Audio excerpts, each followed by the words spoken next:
श्रीमद् भागवत सप्ताह पारायण का आज 6वां दिवस। सर्वेश यादव व उनके परिवार ने बड़ी श्रद्धा से यहाँ अनुष्ठान रचा है, जिसमें आप जैसे पंचभौतिक शरीर में पुण्य आत्माओं ने यहाँ आकर के भगवान की कथा सुनने के लिए समय दिया। और भाइयों,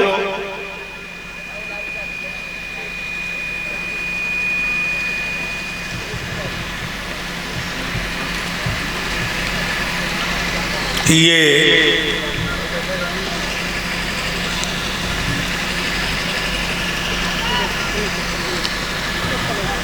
परमपिता परमात्मा की कृपा से जो मनुष्य का शरीर मिला है, ये बहुत ही कीमती है।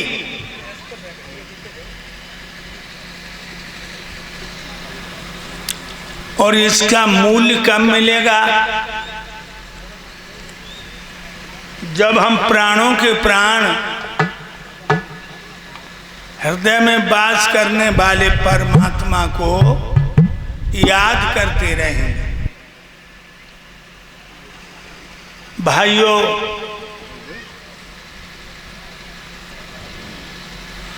आहार निंद्रा भय मैथुन समान में तपस्वी नारायण। भोग भोजन नींद और भय ये पशु पक्षियों को भी लगाए है, लेकिन परम पिता परमात्मा को याद करके जीवन को धन्य बनाना इस सबसे मूल्यवान वक्त है। अभी आप लोगों ने सुना कि भगवान कन्हैया ने बड़ी बाल लीलाएं दिखाई। और इधर पत्नी सूबेदार मेजर महेंद्र सिंह यादव जी पंचम नगरिया से गुरुदेव जी का 200 मुद्रिकाओं से और 21 रुपया हमारे छात्री मंडल चेतन परिवार का सम्मान करते हैं। भगवान कन्हैया राधा रानी रक्षा करें, कन्हैया रक्षा करें। मेरे भाइयों, भगवान ने 6 वर्ष की उम्र में कालिया नाग नाथ लो कन्हैया जैसा अवतार नहीं हुआ यादव वंश में। मेरे कन्हैया अवतारी तो थे ही, बहुत बड़े नेता थे। और मैं तो सच कहूंगा भाइयों, कन्हैया जैसा नेता अगर आज होता तो सोमनाथ का मंदिर नहीं लूट जाता। कन्हैया जैसा नेता होता तो छींचा लेदर हो रही है देश की कुर्सी के लिए। और सौतेला व्यवहार जो कुर्सी पे बैठ जाता है वही करता है। बसपा की सरकार हो या किसी की सरकार हो, सौतेला भाव जो बन रहा है देश में, ये देश के लिए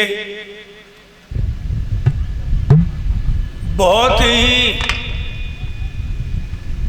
घातक है। जन्म भगवान राम का भी हुआ। राम ने जब तारका मारी थी तो 12 साल के थे। और मेरे कन्हैया ने पूतना मारी 6 दिन की उम्र में। भगवान कन्हैया ने 6 दिन की उम्र में पूतना मार डाली। राम ने रावण मारा था, भरपूर जोबन था, जवानी। और मेरे कन्हैया ने कंस मारो 12 साल 3 महीना 17 दिन की उम्र में। 6 साल की उम्र में तो उन्होंने कालिया नांगना था। भाइयों, अभी आप सुन रहे थे कि कालिया नांग काली देह में था।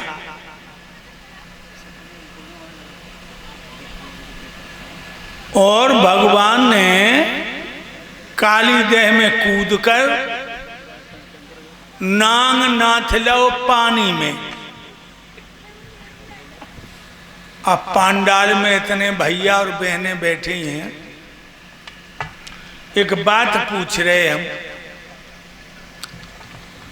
क्या काली नांग काला सर्प पानी में रह सकता है? अरे पानी वाला सांप तो और होता है।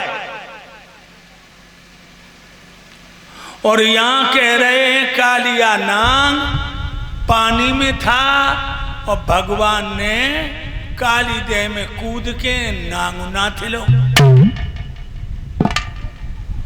अब बताओ, भागवत झूठी है कि हम झूठे?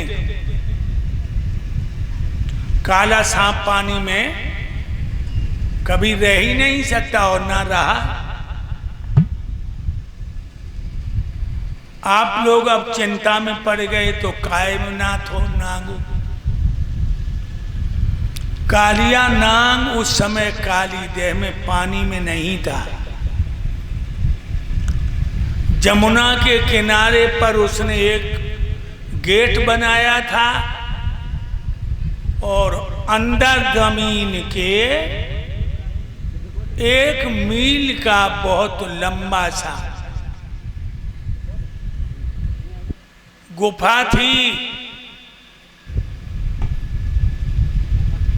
जिसमें कालिया नांग अपनी पत्नियों के साथ रहता था। दूसरी बात कि कालिया नांग कोई सांप नहीं था। कालिया नांग कोई सांप नहीं था। जब मनुष्य वंश में एक नाग वंश भी है,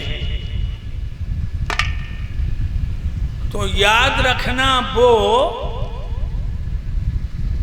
मनुष्य रूप में कालिया नाग है। और वो इतना बड़ा जहरीला शिकारी है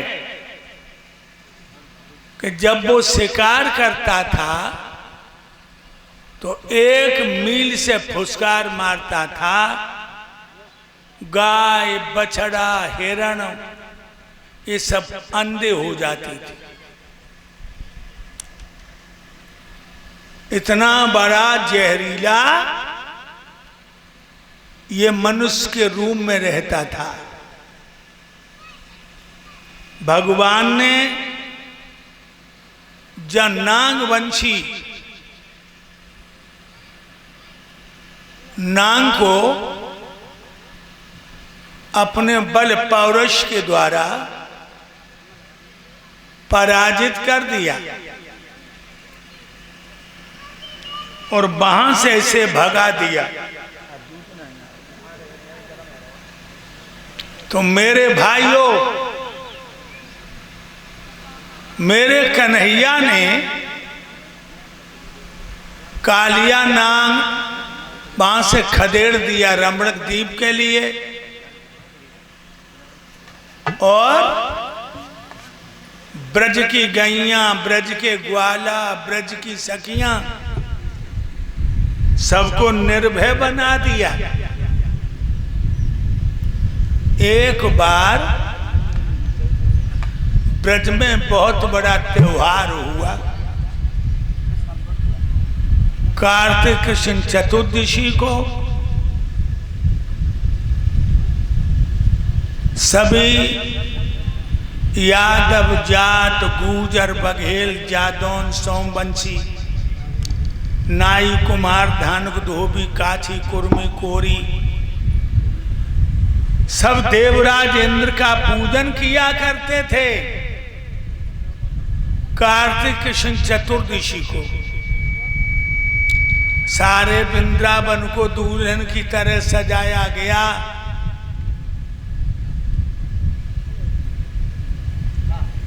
और पूरी पकवान बनाए गए, रबड़ी बनाई गई। पूजन को तैयार जब हुए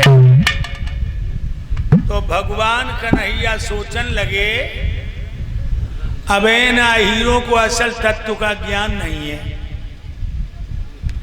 जे अंधी गति से जा रहे, इन्हें सच्चे पथ की पहचान नहीं है। हमें दूसरे बहानों से वेद का मार्ग प्रगटाना है।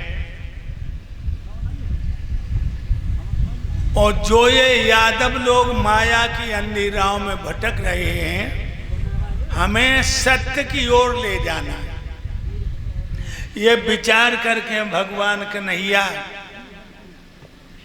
6 वर्ष की उम्र है, ठुमकीली चाल चलते हुए मैया जसोदा से पहुंचे और बोले, मैया, हाँ लाला, मोए भूख लगी है। मैया जसोदा बोली, लला चौका में नहिए, चौका में नहिए, जय जय को भोग लग रहा हो। भगवान कन्हैया खड़े हो गए और कहने लगे, मैया जो जय जय को होते।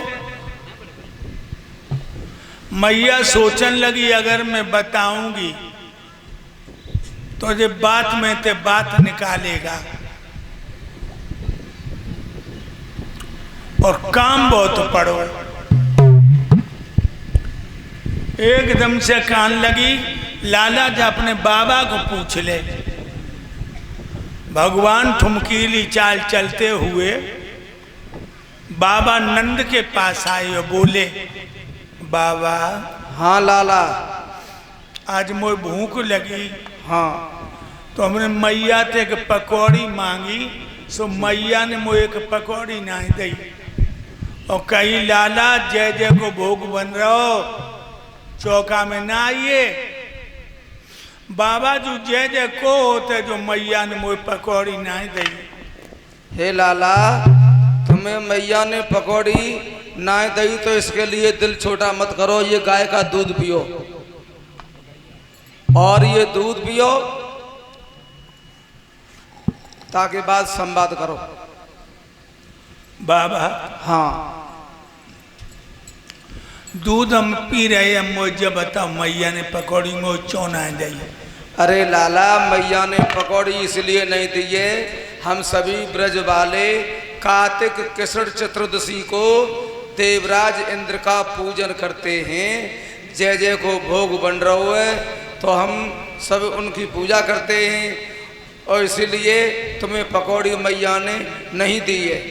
हाँ, अच्छा, तो जे नई नई चुंदरियाँ ओढ़े, नए नए दुपट्टा डालें, हाँ, कोई घूंघट मारे, कोई घूंघट खोले, ये गोपियाँ नियंताई से बैठी।